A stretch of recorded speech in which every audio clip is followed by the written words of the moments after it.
আসসালামু আলাইকুম। এখন শুরু হচ্ছে পর্ব 2 বাংলাদেশ চতুর্থ মাত্রা। আপনাদের সাথে আমি সংযুক্ত আছি, আমি মোহাম্মদ মখলিসুর রহমান। আজকে সারাদিনের তাৎপর্যপূর্ণ শিরোনামের পাশাপাশি আজকে আমরা আলোচনা করব যে বেশ কিছু কোম্পানির বোর্ড মিটিংয়ের তারিখ নির্ধারণ হয়েছে, এটা আমরা আলোচনা করব।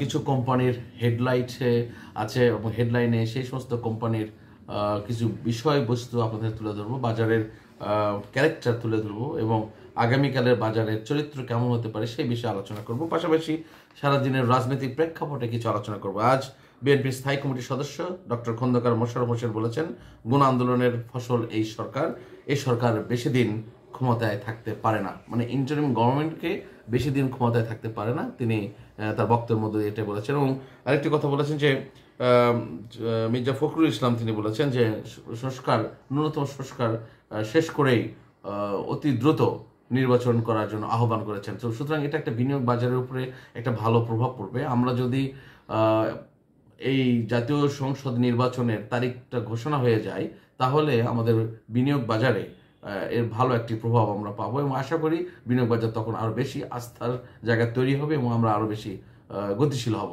আমি বিশ্বাস করি। তথ্যের মধ্যে আরেকটি আছে যে পুলিশ, র্যাব এবং আনসারের পোশাক পরিবর্তন হচ্ছে। যদিও এই ব্যাপারে কিছু বিতর্কিত মেসেজ পাওয়া যাচ্ছে যে পুলিশের বা র্যাবের এদের পোশাকের রঙের ব্যাপারে অনেকের একটা আপত্তি পাওয়া যাচ্ছে এবং নির্বাচন কমিশনার তিনি বলেছেন যে বাড়ি বাড়ি গিয়ে ভোটার তালিকা গ্রহণ শুরু করবেন। সর্বোচ্চ তাগিদ দিচ্ছেন যেন একজন সর্বোচ্চ পর্যায়ে নির্ভুল ভোটার তালিকা যেন তিনি উপহার দিতে পারেন এবং আগামী নির্বাচন যেন একটি ইতিহাস সৃষ্টি করতে পারে, সকলের কাছে গ্রহণযোগ্য এবং মানসম্মত এবং সকলের অংশগ্রহণের মধ্য দিয়ে যেন জাতীয় নির্বাচন হতে পারে, সেই ব্যাপারে সকলে আশাবাদ ব্যক্ত করেছেন। এবং একটি বেশি আসিফ নজরুল তিনি বলেছেন যে মাননীয় আইন বিষয়ক উপদেষ্টা তিনি বলেছেন যে ভারত শেখ হাসিনাকে ফেরত না দিলে প্রত্যাবর্তন চুক্তি লঙ্ঘন হবে এবং শেখ হাসিনাকে গ্রেফতারে ইন্টারপোলের রেড অ্যালার্ট জারি করা হয়েছে। ডক্টর আসিফ নজরুল তিনি আজকে তার বক্তব্যে কথা বলেছেন যে বাংলাদেশ এবং ভারতের সাথে যে একটা প্রত্যাবর্তন চুক্তি রয়েছে, যদি সাবেক প্রধানমন্ত্রী শেখ হাসিনাকে ফেরত দেওয়া না হয় তাহলে প্রত্যাবর্তন চুক্তির লঙ্ঘন করবে ভারত, সেই ব্যাপারে একটি নির্দেশনা দিয়েছেন। এবং তিনি আরেকটি খুব সুস্পষ্ট বার্তা দিয়েছে যে আগামী ফেব্রুয়ারি মাসের মধ্যে যে সাইবার সিকিউরিটি আইনে মত প্রকাশের স্বাধীনতা নিয়ে দায়ের করা সকল মামলা প্রত্যাহার করা হবে বলে তিনি ঘোষণা করেছেন এবং একটা ডেডলাইন দিয়েছেন যেটা আগামী ফেব্রুয়ারি মাসের মধ্যে তিনি বলেছেন। এবং আমি বোর্ড মিটিং যে আগামী বোর্ড মিটিংয়ের যে তারিখগুলো আজকে এসেছে সেই তারিখ বোর্ড মিটিং যে কোম্পানির নামগুলো আমি বলছি, তার আগে আমি বাজারকে নিয়ে আরেকটু কথা বলতে চাই যে আজকে অনেক কোম্পানিগুলো হলটেড হয়েছে, দাম বেড়েছে, অনেকে প্রফিট টেক করেছে, সেক্ষেত্রে নেগেটিভে গেছে। দেখুন, যখন প্রফিট টেক করে তখন বাজার সেই কোম্পানির দাম একটু পড়ে যায়।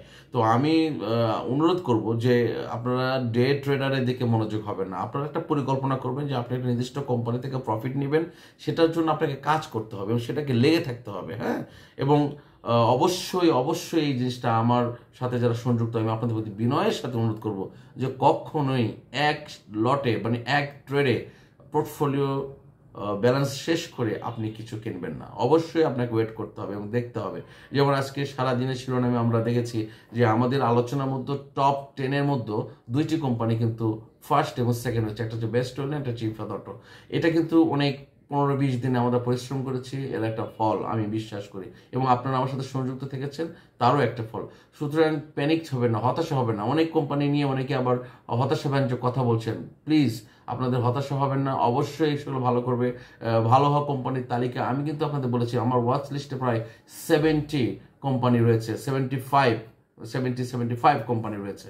সুতরাং এই কোম্পানিগুলোকে আমি পর্যায়ক্রমে আপনাদের সামনে উপস্থাপন করি, এই কোম্পানিগুলোর ভালো দিকগুলো তুলে ধরি, এইগুলোর মেরিটস, ডিমেরিটস, তাদের বেনিফিটস, তাদের আদার্স যে বিষয়গুলো আছে সেগুলো আপনাদের উপস্থাপন করি। কিন্তু আসলে ডিরেক্টলি আমি আপনাদেরকে এই কথাগুলো বলতে পারি না যে আপনি এটা কিনবেন, আপনি এটা বিক্রি করবেন, আপনি এখানে লাভ করবেন, আপনি এটা হোল্ড করবেন। আপনারা অনেকেই কমেন্টসে এই বিষয়গুলো জানতে চান। আমি অনুরোধ করছি যে এই প্রশ্নগুলো যদি আপনারা করেন আমি কখনোই উত্তর দিতে পারবো না, কারণ এটা নীতি বিরুদ্ধ কাজ এবং এটা দেওয়া কখনো ঠিক হবে না। সুতরাং আপনাদের সাথে বিনয়ের সাথে আমি কথাগুলো বলছি যে আপনারা একটু মানবিকতা হবেন, বুঝবেন যে এই বিষয়গুলো আসলে বলা যায় না। সেটা আপনি যদি কমেন্টসে করেন কিংবা মেসেঞ্জারে করেন কিংবা ফোন কলে করেন, দয়া করে এই বিষয়গুলো বিভ্রান্তকর পরিবেশ তৈরি করবেন না, তাহলে আমি আপনাকে এই প্রশ্নগুলো সহজে কোনো উত্তর দিতে পারবো না। বেশ কিছু কোম্পানি নিয়ে আজকে বাজার বেশ একটা অবস্থান তৈরি হয়েছিল। আমরা জানি যে খুব শীঘ্রই রাশিয়া এবং ইউক্রেনের যুদ্ধ বন্ধ হবে। যদি এই চুক্তিটা স্টেবল করে তাহলে আমাদের বাজার আরও বেশি গতিশীল হবে বলে বিশ্বাস করি, কারণ বিদেশির এই যুদ্ধের সাথে অনেক কোম্পানির ট্রানজ্যাকশন, ইন্টার ট্রানজ্যাকশনের একটা ফ্যাক্টর আছে। বিশেষ করে ডোনাল্ড ট্রাম্প যখন নতুন করে শপথ নিলেন গতকাল, তিনি আমেরিকার প্রেসিডেন্ট 47তম প্রেসিডেন্ট হিসেবে তিনি শপথ নিয়েছেন ক্যাপিটাল টাউনে গতকাল একটি অনাড়ম্বর অনুষ্ঠানের মধ্য দিয়ে, এবং শপথ গ্রহণের পরপরে তিনি জাতির উদ্দেশ্যে ভাষণ দিয়েছেন যে তিনি আমেরিকা একটা গ্রেট আমেরিকা হিসেবে আবার ফিরে নিয়ে আসবেন, এবং এর পাশাপাশি তিনি সকল অর্থনৈতিক বিষয়গুলো তিনি সারা বিশ্বে তদারকি করবেন এবং দেখবেন, এবং আশা করি যে সারা বিশ্বে একটি যুদ্ধ বন্ধ হবে, একটি স্থিতিশীল পরিবেশ তৈরি হবে, এবং এর মধ্যে দিয়ে আমাদের বিনিয়োগ বাজার গতিশীল হবে। সো আগামী আজকে 21শে জানুয়ারিতে কিছু বোর্ড মিটিংয়ের তালিকা এসেছে। ন্যাশনাল টিউবস 28শে জানুয়ারি 2025, ইফাদ অটো 30শে জানুয়ারি 2025, একমি 27শে জানুয়ারি, এমসিএল 27শে জানুয়ারি, ইন্ডেস এগ্রো 27শে জানুয়ারি 2025, ম্যারিকো 27শে জানুয়ারি 2025, ওসমানী গ্লাস 29শে জানুয়ারি 2025, ওয়ালটন হিল 27শে জানুয়ারি 2025, আরডি ফুড 30শে জানুয়ারি 2025, সিঙ্গার বাংলাদেশ 27শে জানুয়ারি 2025, বিএসসি 25শে জানুয়ারি 2025, মুন্নু ফেব্রিক্স 26শে জানুয়ারি 2025, শিপইয়ার্ড 30শে জানুয়ারি 2025। এই সমস্ত কোম্পানিগুলো বোর্ড সবার তারিখ নির্ধারণ হয়েছে, সেটা আমার কাছে আমি পেয়েছি।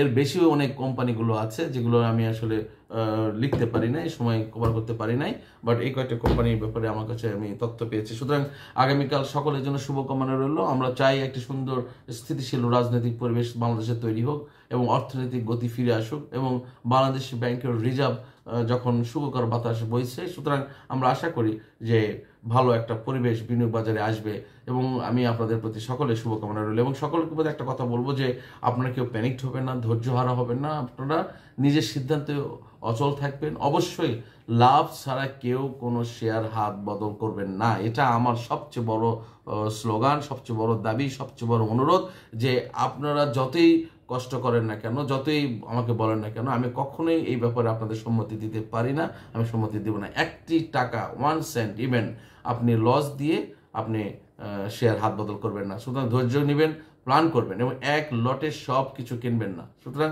আগামী দিনের বাংলাদেশ আমরা দেখার অপেক্ষা রইলাম। দেখা হবে আগামীকাল আবার। আল্লাহ হাফেজ। আসসালামু আলাইকুম রহমতুল্লাহ বারকাতুহু।